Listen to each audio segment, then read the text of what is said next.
अस्सलामु अलैकुम वरहमतुल्लाह। प्यारे भाइयों और दोस्तों, उम्मीद है आप हज़रात खैरियत से होंगे। अल्हम्दुलिल्लाह, आज मैं आप हज़रात को या खबीरू का बेहतरीन वजीफ़ा और इस्तिखारा करने का मुकम्मल तरीका और दुआ बतलाऊँगा। अल्हम्दुलिल्लाह, कभी न कभी ज़िंदगी में आपको ऐसा वक्त आया होगा कि जब तुम्हें कुछ समझ में ना आया हो।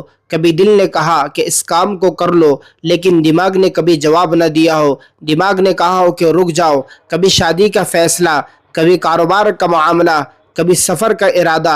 दिल परेशान, दिमाग उलझा हुआ, करूँ तो क्या करूँ, सोचूं तो क्या सोचूं। दोस्तों, आज मैं आपको एक ऐसा अमल बतलाऊंगा जो सारी ज़िंदगी फ़ैसलों को रोशन कर देगा, जो तुम्हारे दिल की आंखों को खोल देगा। वह है इस्तिखारे का अमल और साथ में या खबीरों का पावरफुल वजीफ़ा। दोस्तों, इस्तिखारे का मतलब है अल्लाह ताला से खैर तलब करना।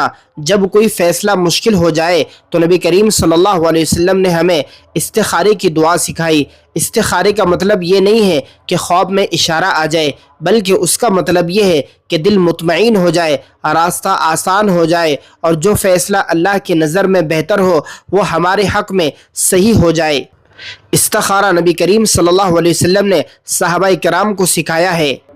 हज़रत जाबिर रज़ियल्लाहु ताला अन्हु से रिवायत है कि नबी करीम सल्लल्लाहु अलैहि वसल्लम हमको अपने मामलात में इस्तिखारा करने का तरीका इसी एहतमाम से सिखाते थे, जिस एहतमाम से कुरान करीम की सूरतों की तालीम फरमाते थे।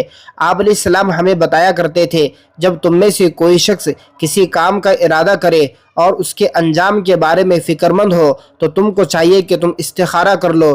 पहले वो 2 रकात नमाज, उसके बाद ये दुआ पढ़नी है। आइए दोस्तों, मैं आपको इस्तिखारे की दुआ भी बतला देता हूँ, जिसको आप स्क्रीन पर देख रहे हैं। ये मुस्तकिल और मुकम्मल इस्तिखारे की दुआ है। मैं आपको इसका तर्जुमा पढ़कर सुना देता हूँ। इसका तर्जुमा है, ए अल्लाह, मैं तेरे इल्म की बदौलत खैर मांगता हूँ, तेरी कुदरत से ताकत मांगता हूँ, तेरे अजीम फ़ैसले का सवाल करता हूँ, क्योंकि तू सब कुछ कर सकता है, मैं कुछ नहीं कर सकता। तुझे सब कुछ मालूम है, मुझे कुछ नहीं मालूम, और तू ही गैब का इल्म जानने वाला है। या अल्लाह, अगर तू जानता है कि ये काम मेरे दीन, मेरी दुनिया, मेरे अंजाम के लिए बेहतर है तो इसे मेरे लिए मुक़द्दर कर दे, आसान कर दे और इसमें बरकत दे।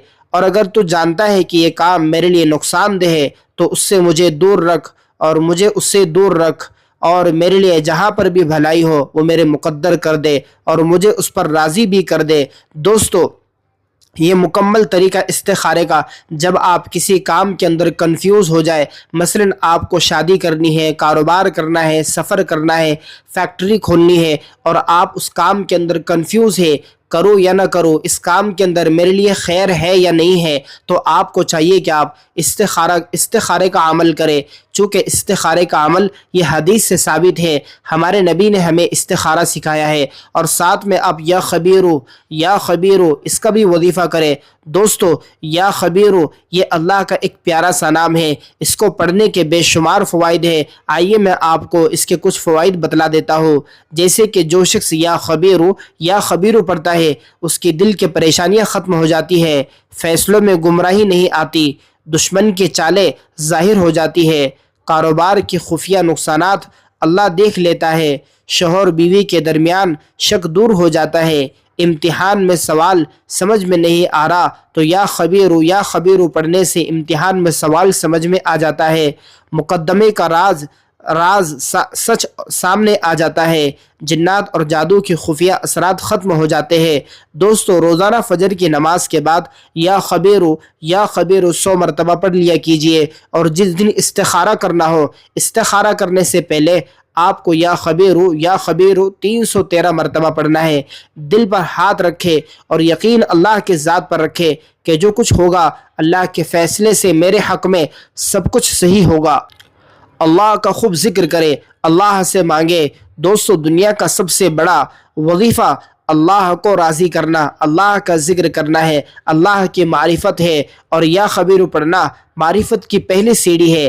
استخارہ زندگی کو بدل دیتا ہے اور یا خبیر دل کی آنکھیں کھول دیتا ہے۔ دوستو اس لیے جب بھی جو بھی عمل کرے اللہ کی رضا حاصل کرنے کے لیے کرے۔ استخارہ بھی ہم اللہ کو راضی حاصل کرنے کے لیے، اللہ کے فیصلے کو ہمارے حق میں صحیح نازل کرنے کے لیے، اور یا خبیروں کا عمل اللہ کو راضی کرنے کے لیے کرے۔ جو عمل اللہ کو راضی کرنے کے لیے کیا جاتا ہے اس میں برکت ہوتی ہے، اس میں خیر ہوتی ہے، وہ کام مکمل اور سکسیسفل ہوتا ہے۔ جو اللہ کے رضا کے لیے کیا جائے، ہمارا ہر کام اللہ کو راضی کرنے کے لیے ہونا چاہیے، چاہے وہ دنیاوی کام ہو، چاہے ہمارے آخرت کے اعتبار سے اعمال ہو، ہر کام اللہ کے لیے ہو، اللہ کو راضی کرنے کے لیے ہو۔ دوستو جب اللہ کی رضا آپ کے ساتھ شامل حال ہو جاتی ہے تو اللہ آپ کی پوری مدد فرماتے ہیں۔ اللہ کو یاد کرے، جو بندہ اللہ کو یاد کرتا ہے اللہ اس سے بہت خوش ہوتے ہیں۔ جو اللہ کو یاد نہیں کرتا، اللہ کا ذکر نہیں کرتا، اللہ کا شکر ادا نہیں کرتا، اللہ اس بندے سے ناراض ہوتے ہیں، اور جب اللہ ناراض ہوتے ہیں تو اللہ رزق میں کمی کر دیتے ہیں، اللہ ہمارے اوپر اللہ پھر پریشانیوں کو ڈال دیتے ہیں۔ اس لیے دوستو اللہ کو راضی کرے، اللہ کو ناراض کرنے والے کام بالکل نہ کرے۔ اس قسم کی ویڈیو دیکھنے کے لیے آپ ہمارے یوٹیوب چینل کو لازماً سبسکرائب کریں۔ اس ویڈیو کو اپنے دوست احباب رشتہ داروں میں ضرور شیئر کریں۔ آپ کو یہ ویڈیو اگر پسند آئی ہو تو ضرور لائک کریں۔ السلام علیکم ورحمۃ اللہ۔